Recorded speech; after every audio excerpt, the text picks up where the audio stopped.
Before we begin the episode, I would just like to thank our sponsor, Chin Up Goggles, the latest vision restriction sport training aid. They are scientifically proven to help players play heads-up football. Check out their scientific papers and soccer-specific webinar on their website www.chinupgoggles.com, and you can find them on their social media at chinupgoggles, which will be linked in the description box below.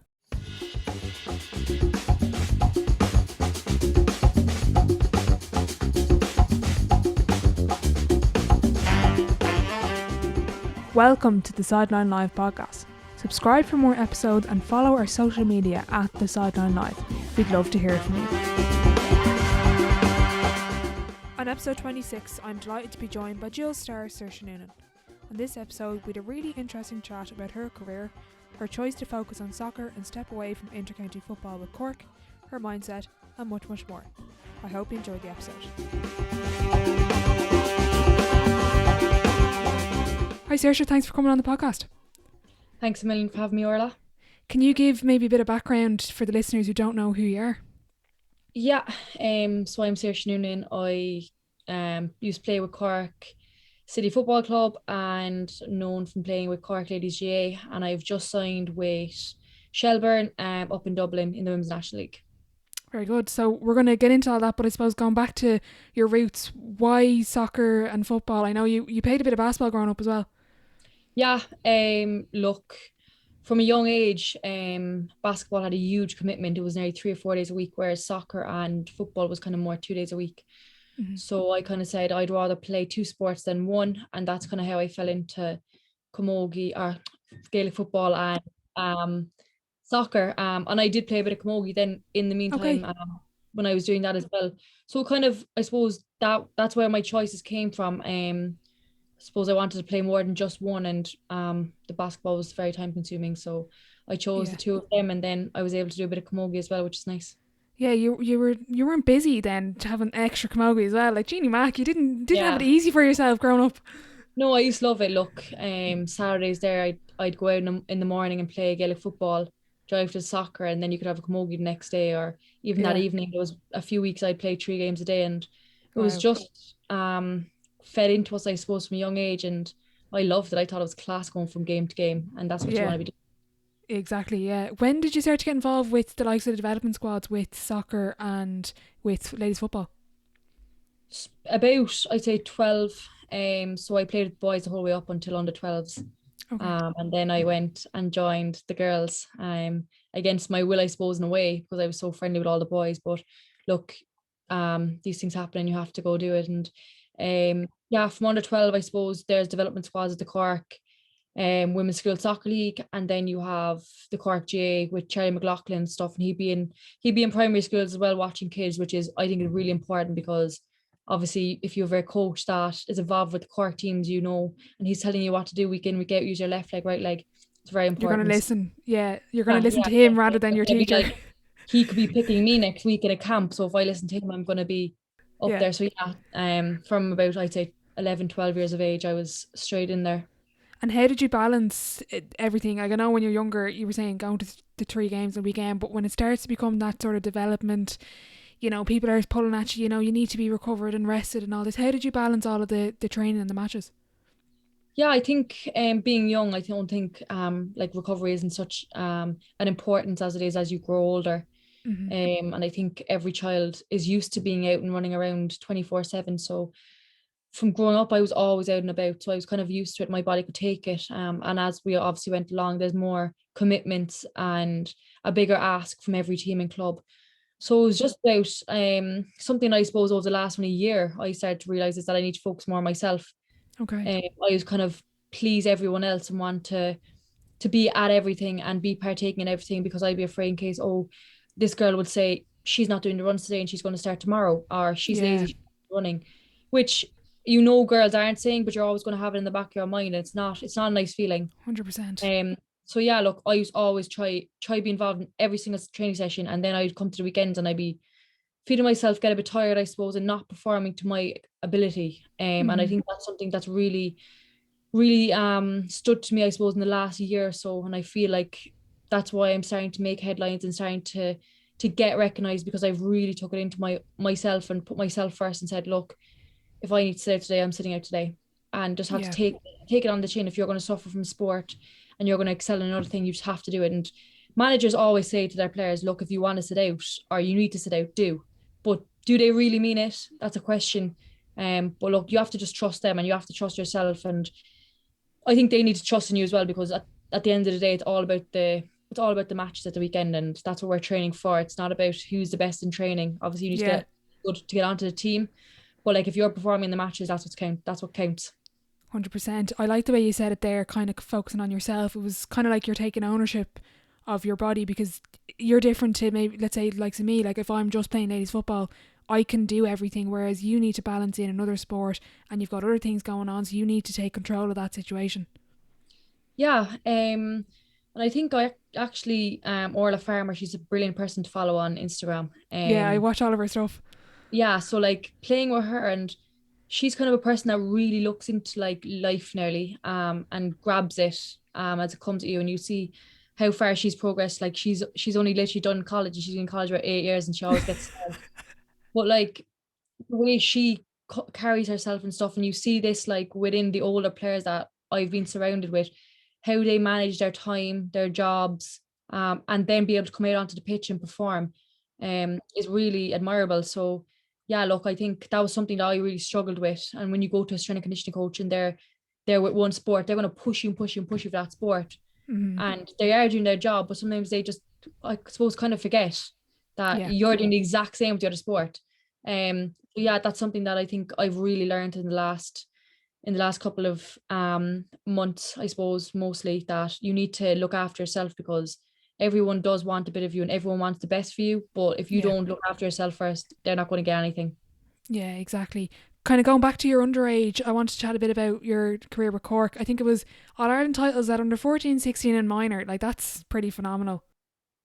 Yeah, I actually don't think I ever lost a competitive game age with Cork until I hit against Dublin in the All Ireland final, unfortunately, in 2018, which is kind of mad.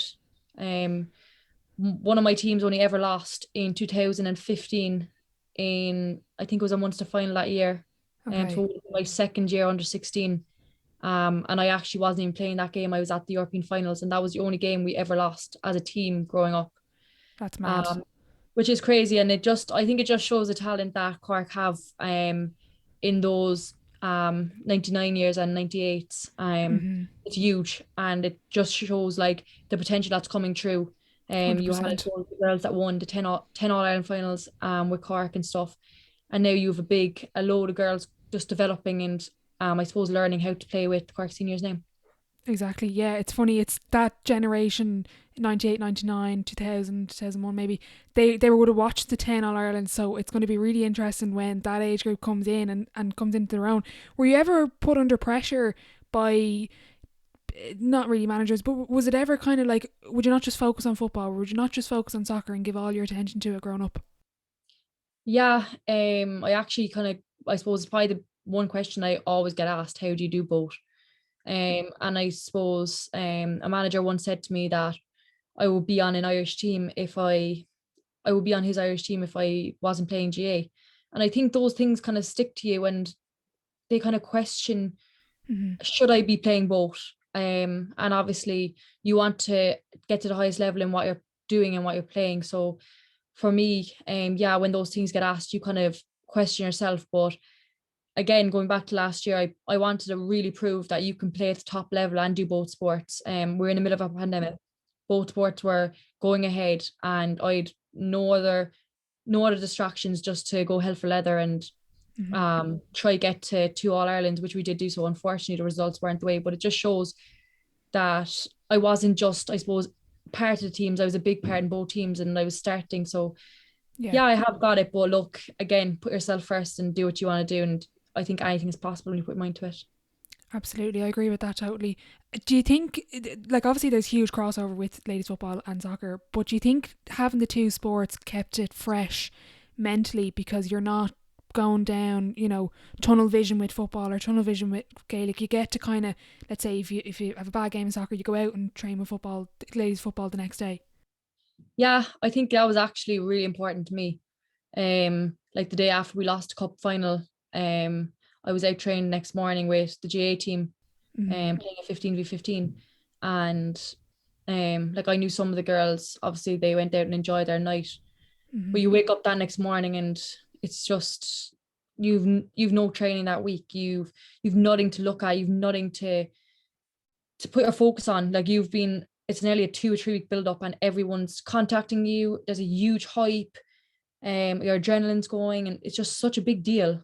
And then the next day you're basically a nobody and you just you wake up in your own house and you've nothing to do, no place to go, no one cares because you've lost. Yeah. It's a really lonely place. And especially in these times, you can't say, come on, girls, we'll all go for lunch today. And like, you go home by yourself. Yeah.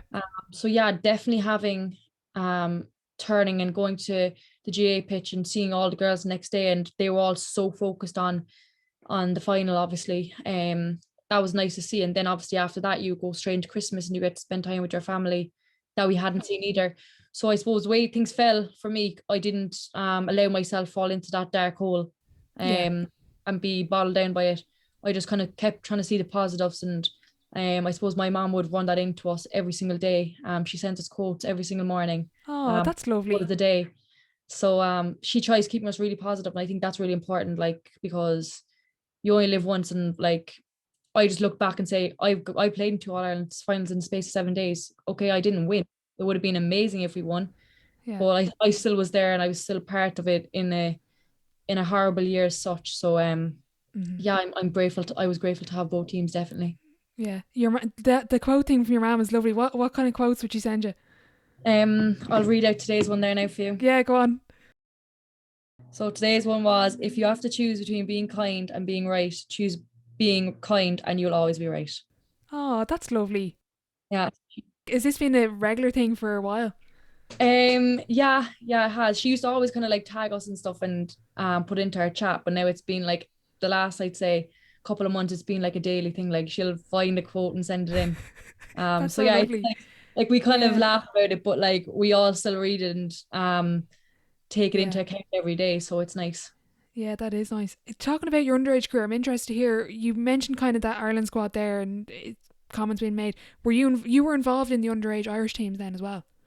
Yeah, so my first Irish team that I suppose I got a sniff of was under 16 when I was only 14. Oh wow. And I remember I was crying. I didn't want to go up. I used to be afraid to go up because obviously the Dublin girls, they all knew each other and we're only down in Cork and it was intimidating, I suppose. And I went up and I didn't do too bad. I didn't make the team and I got called back up and I was between me and another girl and we were called before the session and said, whoever performs better today is going to be on the plane to Scotland next week. So I was like, okay, I'm going to go. Jamie Finn, who I play with now, was captain, and obviously like they were big names, like they'd been involved in the older teams the year beforehand and stuff, and Amanda McQuillan and stuff. And I remember after the session, the two of them came up to me and was like, you did really well today. And I remember going home being like, Dad, they told me I did so good. Like, I think I'm going to make the team. And I didn't. And the other girl made the team. And from that day, it kind of stuck in my head that I'm never going to leave that happen again. And I went and I trialed for the 15s team that same year and got on it. And the next year I was of age of the 16s team, which would be in the team I didn't make. And I actually ended up making the 17s team. Which would have been better because under 16 with Ireland, it's still a development kind of tournament, whereas under 17, you're playing European Championships. So to make a team that's going to a European Championships and then end up going to the European finals with that team, when I'd been knocked off my original age, I suppose, in a way, was something that I was so driven to do. And when I got told like that I was going to be part of the 17s team when I just left the 15s, and there was only 3 of us and we were the youngest players, obviously. I think I was the youngest out of everyone that year. Was definitely a big moment for me, and I was like, this is what I want, and just went from there, luckily. I love that, and I love the way the setback kind of reaffirmed what you wanted. Is that kind of setback the point where maybe hard work really started to kind of line with your passion for Gaelic football and soccer? Yeah, I suppose training with the boys, if you're not as good as them, no one's going to ever really criticize you because they're going to say, sure, she's just a girl anyway. Yeah. And I suppose then when I started to, I suppose, realize that I had talent and that I could make it, and then get a feel, obviously, for wearing the Irish jersey, going to European finals, getting your name on jerseys, getting all these things. And it was just like, I suppose, like a glimpse of like a celebrity life, I suppose, at that age. And Yeah. I was only in junior cert at the time, and we were actually training in FOTA in the middle of my pre's, and I was like, I'm staying in FOTA, and I was training in FOTA. I was drive, get collected by my parents and drive up and do my pre and go back down and train.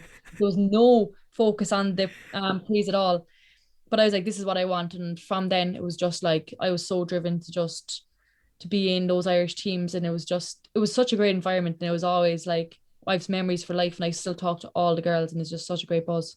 Yeah, it sounds like a fun environment. What was that like, kind of maybe a little bit older than that, when it started to kind of get not professional, but when Cork and the Irish soccer team started to kind of go down the tougher training routes and all this stuff? How did you find that those elite levels?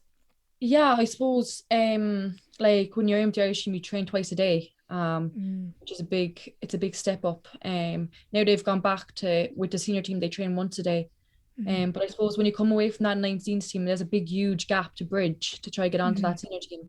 And there's hundreds and hundreds of players from Ireland, players living in England, that want to get in there. So it does, I suppose, it's hard. Like you're not like when you're going from 17s to 19s, it's only the 2 years, so you're only fighting a number of players. But when you hit that 19, you're fighting players from the age of 17 to the age of 30, Yeah.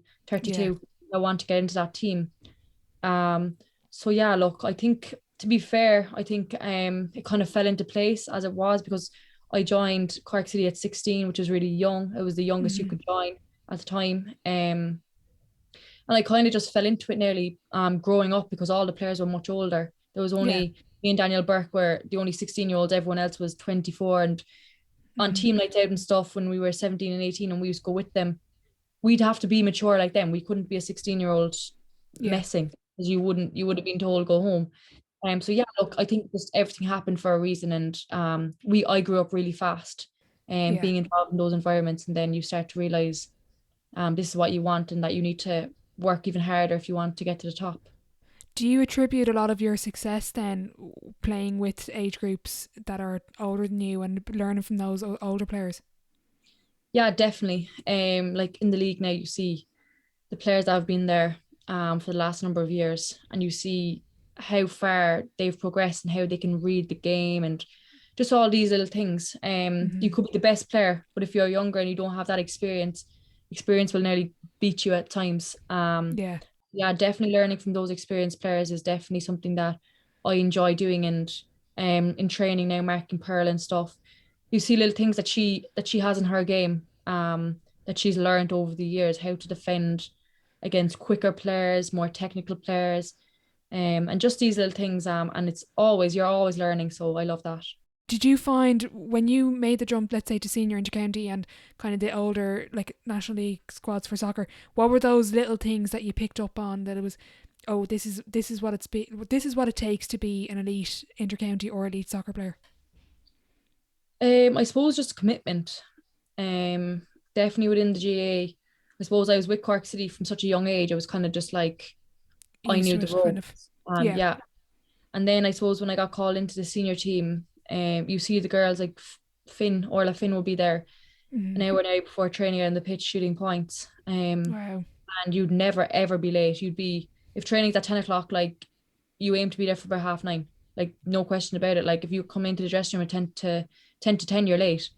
Yeah. And just these little things, I suppose, um, knowing your body, going into the physio, being extra early if you have physio, Mm-hmm. giving yourself the extra time and working on yourself again. That's a big thing that they do. And I suppose being in the right mind frame for training sessions. Yeah, I suppose that was probably the biggest step up. Everything else was just always the same, work hard. And I think that's nearly everything that all coaches will say, work hard will be talent Mm-hmm. all day long. So Yeah. yeah, I think we learn it every day. You can never work hard enough, I don't think. I was going to mention your debut at Cork. It was half-time substitute and you come on and score 2-2, and then the following four games, yeah, you scored 4-9. Like that must have been dreams come true. Like. Yeah, that was definitely a really exciting year. That match was only, I think it was after leaving cert maybe. And I remember Aoife told us all we could have the 2 weeks off, like focus on leaving cert. And I was like, no, like we need fresh air, like. And he was like, no, like I've told all leaving certs, you're allowed off. And I was only kind of brought into the team then, so I hadn't played any of the league matches, whereas the other girls had.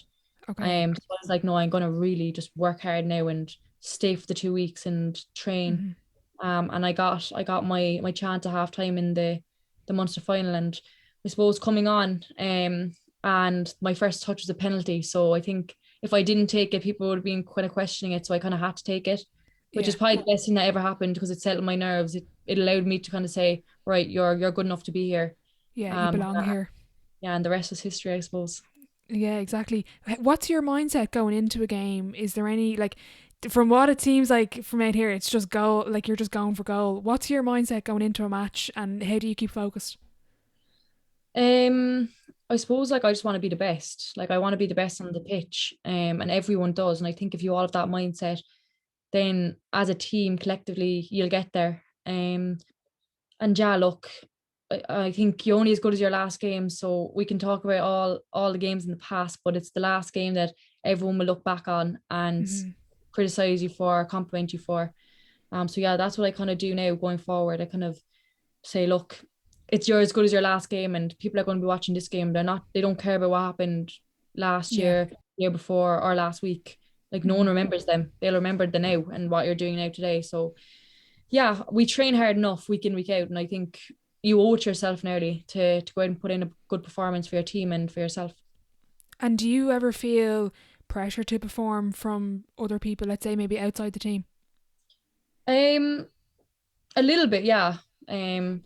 But I think I put more pressure on myself than anyone put on me. So Okay. I probably I'm a step ahead of them. But yeah, there's definitely pressure from people expecting you to perform, and if you don't, you're obviously going to be upset with yourself. But that comes with the game, and you learn to try put it to the side and park it, and that's just sport, I suppose. Yeah, it's a real Irish thing, isn't it? We put so much pressure on ourselves. It's mad, like. Yeah, definitely. But look, I think everyone that loves it wants to go out and play their best, and that's why we put pressure on ourselves, because we know what we're capable of ourselves, and we Yeah. don't want to let ourselves down. And we're the ones that go training every week, no one else. So I think we always in that way. Do you ever journal after a game, or kind of if you're feeling under pressure, or just anything? Would you ever kind of make notes or take down all what went well or what didn't go well? Yeah, definitely. I suppose I would set goals definitely at the start of every season, year, I suppose, and short-term goals as well, like for the week, just try to be productive. I wouldn't write too much. I suppose a weird thing that I do, I write poems when I kind of need to get out Okay. what I'm feeling. Like some people just write their thoughts and stuff, but I try to put into a poem, and some people listen to music and stuff, and that's just what I do. And yeah, look, I'd write down little things that I think I've done well at times or don't do well. But what I do is I'd watch games back with my dad and analyze them, and Okay. go through what I did well and what I can do better. Okay. Instead of saying what I did terrible. Yeah. But he tells me that anyway enough. Yeah. Yeah, but we'd go through the game the next day, Okay. and then just park it there and go for the next week. Yeah. That the poem is lovely. When did you start doing that? Oh, I used to do that for years, since about fifth year, I'd say. Ah. Yeah, I always just, I don't know how I started doing it. I kind of started doing it actually with my friends as a mess. Okay. With the Cork City girls, they used to always be like, "You're so good at rhyming," and I'd be like, "Yeah, whatever." Like, and I'd like, I suppose, be messing and write them a poem or something. And we'd have a good old laugh off it, like funny things that they've done, or Yeah. memories they've made. And then I suppose I used to just kind of do it, like I suppose, at night time, I suppose, as a way to kind of tune out. And then yeah, and then it just started happening that I was writing about games, about things that happened in my life off the pitch. Yeah. Yeah, so it's my little private, I suppose, space, and the little thing that I do for myself. Yeah, that's lovely. It's unique because everyone has their own little ways. Like I'll do something different, you'll do something different. Someone who's Yeah. listening will do something different. Like that's lovely. That's really cool to hear. I wanted to ask about the 2020 season. Obviously, at the beginning, we didn't know this was all coming, but when we went into lockdown, you started training. You started giving. Was it training sessions for kids? Yeah. Yeah. Where did that idea come from? So obviously I was kind of involved in the FAI summer camps and the Cork summer camps that Orla runs. And that's what I used to do with my summers. So I'd be on the pitch in the mornings till about 2 o'clock. You go home for a nap and then you'd be on the pitch training. And I suppose having so much free time and not having anywhere to go or no one to see, I kind of was like, what am I doing here, sitting here every day? I'd go out 3 or 4 days a week and train myself, but it wasn't this, that's all I was doing, and I was coming home again. So I was kind of, I suppose, like, why don't I just go out and give back? I would have loved to train with a player, a senior player when I was that age. So yeah, look, I just put it up on Instagram and Facebook and stuff and started reaching out to people, and within a week, God, I had 30, 40 kids coming out, and then Wow. to 60, 70. So it went a bit probably beyond what I expected. Yeah. And then I just finished it, I suppose. Back in August, I did a little camp with everyone that was involved, and it was really nice to see everyone come out and support, and everyone seemed to enjoy it. And I definitely enjoyed it. Look, it was, you see girls that are training to get on the minor Cork team, and then you see girls trying to get onto the Cork City team, and Heidi Mackin there, she was out with me nearly twice a week, and her Wow. friend Luff, and they were trying to get onto the Cork City team, and they were doing sessions with the academy, and now they're after signing for 17. So I suppose in a way it's kind of like, and they sent it to me and they were like, look, she's delighted, and I was delighted for them. And it was something that we were every single session, that was our goal. And obviously seeing kids that you trained achieve that is really nice to see. Yeah, it gives you a bit of a boost as well, seeing their success and you playing a Yeah, part in that. definitely, Yeah, definitely. that's really cool. What advice would you give to the likes of those girls at the sessions if they want to be in the position you are now? I kind of say to them, I wish someone would have told me when I was their age to be selfish nearly. Like I would always say, when I speak to teams now or younger kids, or clubs, that no disrespect to the managers, but they always want you. They need Yeah. all the players they can get. And you have to be selfish and say, I'm going to my soccer match today. And some managers will turn around and probably be like, I need you, or you're going to be dropped for the next game. But that comes with sport, and you have to learn from that. But I would definitely say, be selfish and do what you want to do, but you can't be selfish and be lazy and know that you're Yeah. good.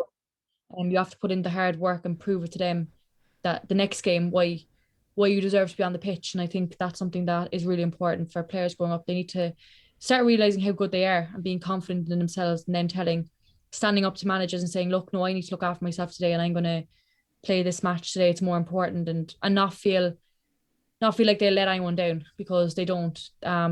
I know loads of the kids that come to me and have come to me put in so much effort, and they're afraid to let managers down, which is understandable, because I was the exact same. It's the last thing you want to do is let someone down. But I Yeah. think it's important, if you have a goal, you need to go achieve it. Mm. From our conversation, there seems to be that consistent message of being selfish, but there's also like taking control of what you can control. And that's only like I can only control me. I can't control you, and that's kind of the Yeah. it seems to be the message kind of coming through. Yeah, definitely. Jess from Jess from Cork City last year used to always say to us, control controllables. And only from lockdown, that's what I've learned about myself, that I'm not selfish enough, and I was probably giving myself to everyone when I didn't have the time to give myself to everyone. Yeah. Um, and it probably bit me in the foot a few times. But look, we learn, and that's definitely what I've done over the last number of months now, is try to be that extra bit selfish and Mm-hmm. confident and believe in myself, because if you don't believe in yourself, no one else is going to believe in you. And I fully believe that. Yeah, that's a good message for anyone listening. With the 2020 season, obviously there was no crowds. How did you find that without the supporters in the stands? Yeah, look, it's obviously the atmosphere is kind of dead a bit. Definitely in the finals, it was very hard to kind of, I suppose, get going in a way. I suppose when Mm-hmm. people were bashing the goals and you've no one to kind of encourage you on, you can just hear your managers. That was hard. But I think when the game starts, you kind of just ignore it. And yeah, it obviously makes a huge difference. Like, you love having everyone there, and it's such a big day out for everyone. And Mm-hmm. leaving our house to go to a match, driving your own car, was weird. Yeah. And not having my family would go to every single game, and there'd be 20 or 30 All Ireland finals, they'd all be everywhere, and just having that the no buzz, I suppose, around was a bit. But look, everyone was just so happy to be on the pitch, and Yeah. that was just meant so much to all of us. So we couldn't complain really. Yeah, that seemed to be the message from a lot of players last year was they really enjoyed playing because they didn't think, like you probably didn't think in March, geez, like I'm going to get 2 seasons here. Yeah, definitely. Like that's what I said from the start. If someone said in March you're going to be in 2 All-Ireland finals at the end of the year, I would have jumped on it. Yeah. But yeah, every player just enjoyed. I think last season was just so enjoyable because we really were privileged. Unfortunately, Mm-hmm. obviously not all teams could get out and stuff, and we just felt so privileged that we could go out and train and Mm-hmm. play matches and be competitive and live our dreams really.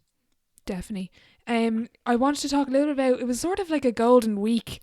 Yeah, Cork City and Cork into All Ireland finals, scored both goals in the semi-final win for Cork City, and then the next day you scored a goal to beat Kerry, and then were called into the Irish squad. Like what was going through your head that week? I suppose like that week, I think there was a lot of build up and people saying that I was playing 2 games, and obviously they were huge games. And there was a Mm. lot of hype about both games. And people saying, "Oh, will she be fresh, or is she going to be able to perform, or this and that and these?" And I kind of use that to my advantage as fire. And my parents always say to me like, if someone makes me angry on the pitch, I play 10 times better. And I think that kind of bugged me in a way because I want to show younger people that you can play 2 sports and you can perform the best. And I kind of felt if I went out there and played shocking in both games, people are going to say, "Look, we told you so." Yeah, So yeah, I really kind of look back in that weekend and say, "I told you so." yeah. Showed again that I'm not just a part of the team. I played a good role in both codes, and I suppose I'm grateful that both managers trusted me to go out for both games and play both games and last match. But that's what it's all about. Look, we're in a pandemic, and I had 2 huge games in the one weekend, and then obviously got on the Irish team, and it was just such a proud moment for me and my family. I think you were trending on Twitter there for a little while as well. Yeah, yeah, definitely. How do you kind of mentioned it there, how do you balance the ups and downs of having this golden week, being trending on Twitter, to losing both finals? Yeah, I suppose I went from that golden week to getting named in the Irish squad, and then I was left out of the final squad and lose 2 All-Ireland finals. Um, and the hype doesn't last long, but the lows Mm. last longer than the hype. So it's as a sports person, it's hard to take those moments. Mm-hmm. Um, and definitely the lows last longer and stay with you longer than the hype. Mm-hmm. I think that whole hype was done within the Wednesday or Tuesday, and the lows last. They're still with me, and I still think about them, and it is upsetting. And obviously, as a sports person, you want to be winning and you want to be at the top of your game.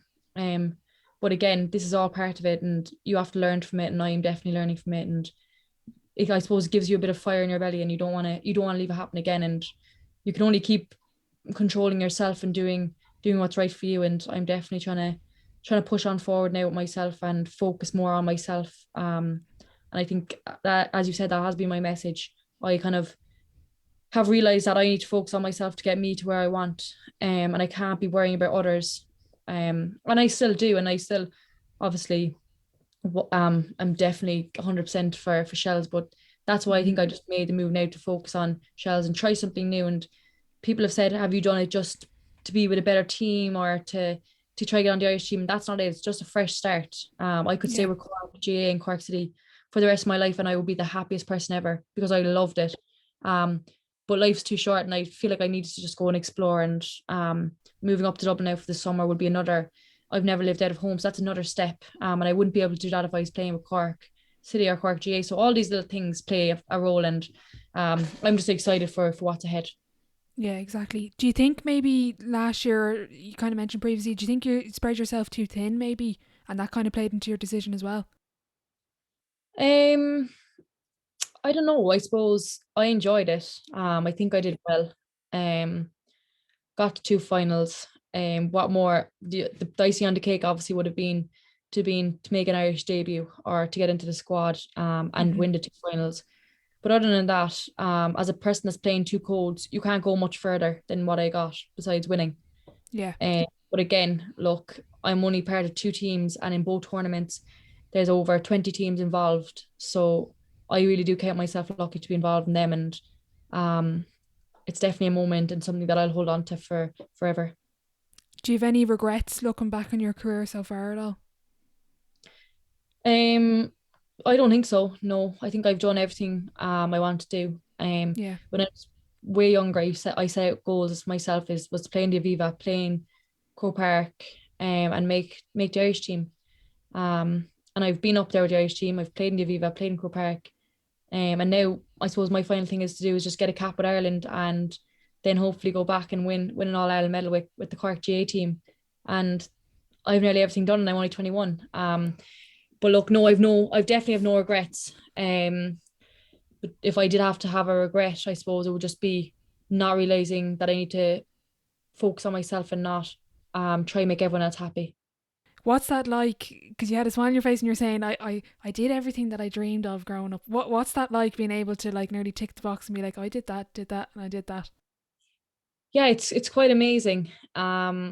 I suppose I kind of forget that I am 21 because I've been playing with such older players and stuff, and grown up, I suppose, a bit faster than a 21-year-old. And I suppose nearly missing out on those college life as such. Yeah. But I've had a different college life to others, and a life that has been unbelievable. Like I think I've done things in the last 6 or 7 years that people would dream of doing for a lifetime. Yeah. And yeah, look, but I'm a high achiever, and I'm really ambitious, I suppose. And I don't want to stop here. Like I want this to be the start. And over the last year, we've all been probably in the lowest of our lows, and had toughest times ever. And now you see everything opening up, and I'm just so excited just to go do everything. And I'll definitely aim to achieve all of them. And hopefully I'll speak to you then soon, and I'll be able to say I have made my senior debut, or I have one in Croke Park, or one of those anyway, for sure. Definitely. We'll definitely have to repeat the conversation. In 10 years' time, if I was to message you and say, oh, Saoirse, will you come on? And we're having the chat. What do you hope to be able to say, or where do you see yourself maybe in 10 years? Can you look that far ahead, first of all, probably? I can't even look into tomorrow. But yeah, look, 10 years time, I'll come back to you, and I'll say I fully believe myself now, that I'll have an Irish senior cap. And I'd love to come back and try get back on the Cork team, and win an All Ireland with them. 10 years, I'd be 31. That's pushing it now, but who knows? Yeah. Who really knows? And that's what I would definitely love to come back and say I've an All Ireland medal, in soccer and GA, and I've Yeah. Irish senior caps, and maybe even play abroad. That would be the icing on the cake, really. Definitely. That'd be a nice legacy to leave. In terms of improving now, don't give too much away, but what are you hoping to improve on? And because I get the sense you're extremely motivated, so you're not done yet. So what are you hoping to improve? I suppose just myself. As I keep going back to, I've worked on myself now for the last year.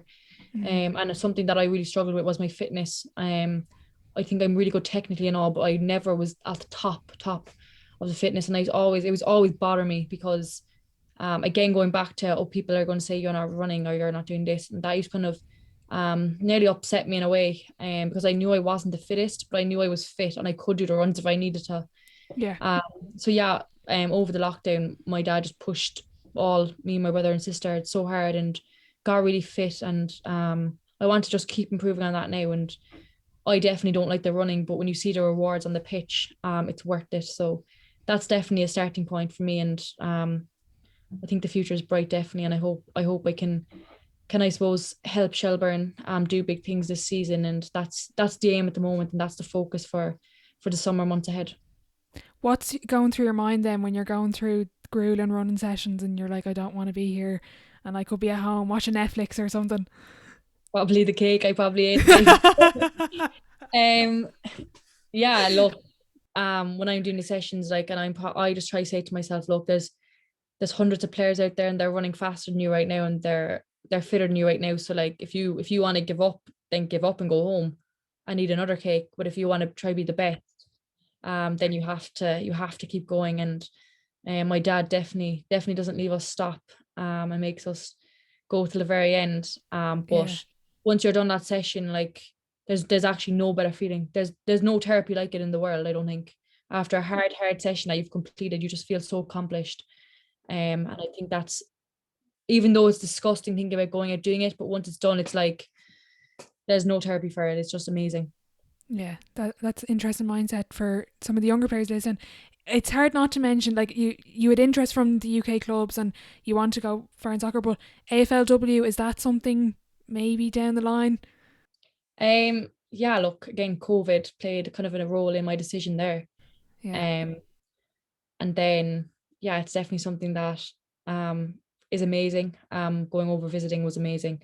It's something that I'll definitely look at as well. But look, there's so much options out there for everyone. And I'm only taking it day by day, and I'm focusing on shells right now, as I just said, and that's the aim for now. Yeah, sure. You're only 21. There's plenty of time to be going to Australia after Shelburne. I'm going to move on to the sideline sevens. The same 7 questions at the end of every podcast. Question 1 ties in with your mum nicely. What is your favorite quote? My favorite quote. It's probably create your own reality. Okay, where did that come from? I suppose I used to always kind of say it, that I'm going to create my own reality. I brought out my own clothing brand, and it's all I about meant creating. to I meant to mention that I have it listed. If you want to talk a little bit about that. Yeah, it's just called freedom because my name is Saoirse, and um, it was something that I kind of looked at doing off the pitch, kind of again, I suppose getting something, a hobby that is away from the training field. And Hmm. yeah, I just said, why not? What's there to lose? Again, life's too short. Yeah. Yeah, and I have a book that I got that says create your own reality. I have a necklace that says create your own reality. And yeah, and I've a wall full of quotes up there that um definitely have it mentioned in there somewhere. But yeah, look, just you are you and you can control you, and I always go by that. And the back of my jumpers say create your own reality and stuff. So yeah, that's definitely my favorite. Question 2: best sporting event you've been to, and we'll start as a player. What's been your favorite event or match to play? My favorite match to play in. Probably, actually, no, not probably, definitely. Against England in Turner's Cross in 2015. And scoring against England to get us into the European finals. I had my whole school there, my whole family there, and it was unbelievable. Yeah, that's what you were dreaming of. Yeah, definitely. What's your favorite then as a fan? Is there any particular standout match? Um, as a fan, probably going to Crow Park, the All Ireland finals. There's nothing beats All Ireland final day. Yeah. Walking down to Crow Park, going to the pub beforehand with everyone. Huge crowds of people gathered, and then obviously the buzz. And after then trying to chase down players, trying to find everyone the next day and stuff, just class. Yeah, nothing beats it, I'd say. Yeah, nothing. Biggest setback so far in your career? Probably my ACL injury. Um, I struggled with that a bit. I was lucky when it happened. It was at the end of the season, so I only Okay. missed the start of the season. Hmm. Um, but just I suppose I was never used to training by myself and stuff, and getting such a big injury, and having to go train by myself and go to the gym every day got a bit boring, I suppose. Yeah. That was a setback, obviously. Um, but again, in the same way as a setback was probably such a huge step for me because I learned so much about the gym, so much about rehab. Hmm. And other than that, it's probably not getting onto the Irish team and getting so close but so far. But yeah. Did you find the ACL injury tougher mentally or physically? Probably a bit mentally. I found it just draining, I suppose, like coming around Christmas time and everyone's on their off season and they're allowed, I suppose, take a couple of weeks off and a couple of days off, and I'm here and I have to go to the gym by myself. It was like, Yeah. oh my God.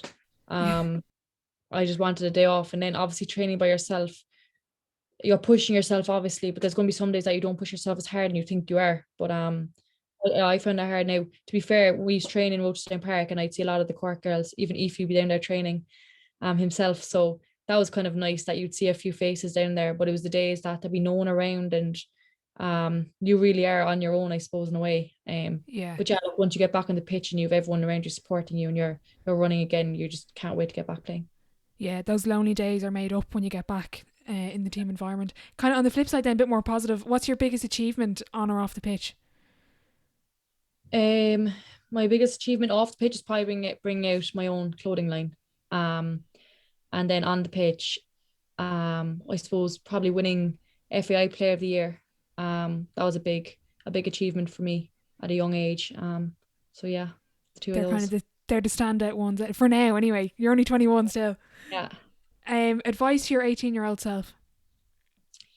I've said it already. Focus on yourself and what you want to achieve. And go chase your dreams. And create your own reality. Yeah. Reality. Dream dinner guest and why? Dream dinner guest and why? You can pick a few, I don't mind. God. Probably Michael Jordan. Yeah. Did you watch The Last Dance?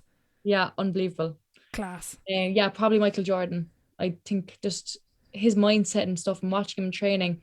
And when my dad read his book, my dad was like, he kind of reminds me of you, like things I used to do. And I used to wear number 23 when I used to play basketball. Yeah.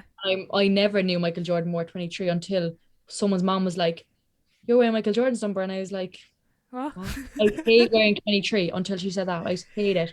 Okay. Like, because down, like obviously everyone wants to be like number 1 to 10 or whatever, like in soccer, and 1 to 50 GA. And I was like, oh, 23, like. And then when she said that, like I was like, I am the bee's knees. Like I am Michael Jordan. I am him. I used to love it then. I used to think I was class going out to the court, my red Jordans on, and yeah, he's definitely a hero. Yeah, 100%. What was your biggest takeaway from the last dance out of interest? Probably his mental drive. Yeah. Just the way he was able to just get in the zone and go do things. And he just lived such a hectic life and stuff. And even watching the other athletes, like the way they deal with things and how they're so different, and everyone is so different, and I suppose living such a big lifestyle. But yeah, definitely his mental drive was incredible. You mentioned the lifestyle there. I thought it was mad. I think with some of the later episodes, it was like him having to be cooped up in his hotel room because he couldn't leave because everybody would just swarm around him because everybody knew who he was. Like that must be, I can't even imagine what that's like. Yeah, like honestly, you nearly feel sorry for me, but like I would actually hate that because I couldn't think of anything worse, like not being able to go for a walk without someone coming up behind you, and like in a way you couldn't have a down day because people would be questioning you, and like you have to pretend you're happy all the time, and like no one's happy every day. Everyone's going to have harder days than the others, and I think that must be really mentally draining for him. Yeah, definitely. Last question: if your life was a book, what chapter would this be called? The beginning. Okay, so we definitely have big things to expect now coming forward. You're putting pressure on yourself again. No, I think I thrive on pressure, so hopefully anyway. Okay, so you see the results when you put pressure on yourself. Yeah. So look, I just want to wish you the best of luck with everything, and thanks a million for coming on. I know you're very busy, and yeah, we'll definitely keep in touch, and we'll do this interview again in 10 years time. Definitely, no worries. Thank you very much, Orla.